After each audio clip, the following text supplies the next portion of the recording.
FORA.tv. The world is thinking. When I was growing up, kids of my generation routinely had their tonsils taken out. Isn't this true? Routinely. The minute you showed signs of a sore throat, somebody would pounce on you and take your tonsils out. Didn't they? They did. When I was a teenager, you couldn't afford to clear your throat in public. or somebody would grab you and take your tonsils out. And very possibly adenoids too. In fact, any protuberance they couldn't account for would be removed. No. Millions of tonsils were removed in the 50s and 60s, were they not? What happened to all the tonsils? I mean, it's a scandal, I believe. Anyway, but you see, now the thing is, most of these operations were unnecessary. Most of them are unnecessary. Children today, young people today, do not suffer from this plague. This was a plague that was visited on a whole generation. It was a fad. It was a fashion that doctors, were paid to remove tonsils. It was kind of conventional wisdom. They had to come out that you didn't need the tonsils anyway. Let's just remove them, get rid of them. You're better off without them. And the result was that lots of us have been going around, I have my tonsils, by the way, in case you're interested. I kept my mouth shut as a kid. But I spoke through my teeth for about 15 years. Kids today don't suffer from this because medicine has moved on and doctors have taken a different view and they've come to the opinion that there are dangers in removing tonsils and anyway it's not necessary. And so it doesn't happen. People are treated with antibiotics or they're left alone to recover in their own way.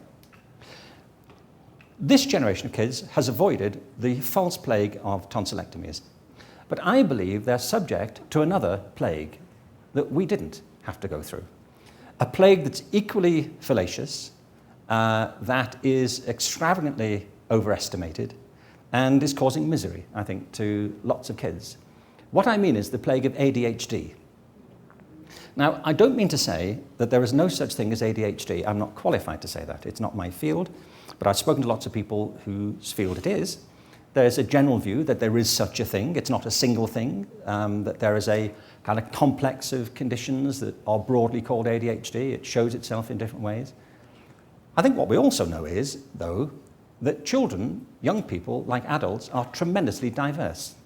And they think in all kinds of ways. The idea of intelligence being multifaceted has become, I think, now properly part of mainstream thinking in lots of fields of education, primarily, I have to say, through the work of Howard Gardner, who's also here, who has, I think, promulgated this idea in the most extraordinary way. And it answers to common sense that human intelligence is extraordinarily diverse. And we don't just live in a kind of calm state of academic detachment. We are embodied people. We live in bodies, and our bodies and our minds are infused constantly with feelings and emotions and moods and states of mind. It is the nature of a human being to be active and to be creative and to be intellectually restless. But a lot of kids are being subjected to this conformist form of education that's obsessed with standardization, finding it hard to keep with it, can't keep with the program because the program is so dull.